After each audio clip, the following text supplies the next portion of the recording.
ஒருதலை காதலால் கர்நாடக மாநிலத்தில் ஒரு சம்பவம். அதாவது அந்த பெண் நர்சிங் படிச்சுட்டு இருக்காங்க.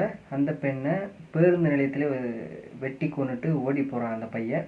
நான் சிம்பிளாக சொல்லட்டுங்களா, உங்களுடைய லைஃபு அழிஞ்சு போயிடும். ஓகே, அழிஞ்சு போச்சு. அந்த பையனுக்கு ஒரு கோபத்தில் முடிவு எடுக்கிறத கொஞ்சம் யோசிச்சு முடிவு எடுக்கணும். ஒருதலை காதல் தான். உங்களுக்கு அந்த பொண்ணை பிடிச்சிருக்கு, பொண்ணுக்கு பிடிக்கல அப்படின்னா ஜஸ்ட் சிம்பிள். இந்த பொண்ணு இல்லைன்னா இன்னொரு பொண்ணு அப்படிங்கிற மாதிரி மைண்டை ரிலாக்ஸ் பண்ணிட்டு மாறி இருக்கணும். பட் ஆனால் இந்த மூலம் சம்பவம் நடக்கக்கூடாது. ஏன்னா எல்லா வீடியோவுமே நான் போடுறது அவேர்னஸாக எடுக்கணும் அப்படிங்கிறது தான். க்ரைம் நியூஸ் போடுறது எல்லாமே இந்த மாதிரிலாம் சம்பவம் நடக்குது, கொஞ்சம் அவேர்னஸாக இருந்துக்க அப்படிங்கிறது தான். என்ன நடந்திருக்கு அப்படிங்கிறத நம்ம பார்க்க போகிறோம். வாங்க நிகழ்ச்சிக்குள்ளே போகலாம். கர்நாடகா தக்ஷிணகடா ஒடிநலா பகுதியை சேர்ந்தவர் தான் லாவண்யா. அவங்க நர்சிங், தனியார் நர்சிங் மையத்தில் வேலை பார்த்துட்டு வராங்க.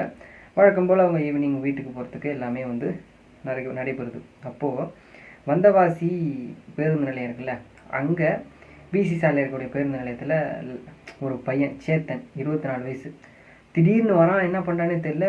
அந்த பொண்ணுக்கிட்ட பேசுகிறான், பேச்சுவார்த்தைலாம் கொடுக்குறான். ஓகே அப்படி இப்படின்னு பேசுகிறான். ஒரு கட்டத்தில் நிறைய முறை இவன் காதலை சொல்லியிருக்கான். ஆனால் அந்த பொண்ணு குடும்பத்துக்கு செட் ஆகாது, எனக்கு வேணான்னு சொல்லியிருக்கு அப்படின்னு சொல்லப்படுது. அப்போது ஒரு பக்கம் சரியாக கோவம் ஆயிடுச்சு. உடனே அவன் மறைச்சி வச்சுருந்தான் பாருங்கள், கத்தி எடுத்துகிட்டு சரம் மாதிரியே வெட்டிவிட்டு ஆள் இருக்கும்போது இதெல்லாம் நடக்குது நிறைய சம்பவங்கள். வெட்டிட்டு ஓடுறான். என்ன பண்ணே தெரியல. ஏன்னா அந்த வயசில் 24 வயசில் கத்தி எடுக்க தோணுதுன்னா பாருங்கள், ஒரு கொலை பண்ணணும்னு தோணுது. நான் இப்போ சொல்கிறேன், உங்களுக்கு அந்த தாட் வருமா? அந்த வார்த்தை கத்தி எடுத்து ஒருத்தவங்க மேலே குத்தும் போது எந்த மாதிரி ஒரு தாட் வரும்? ஈவு இறக்கமற்ற மனிதனே மற்ற மக்கள் இருக்குது இப்போ இருக்கக்கூடிய காலத்தில். அவனுக்கெல்லாம் கத்தி எடுக்க வேண்டிய வயசாகுது.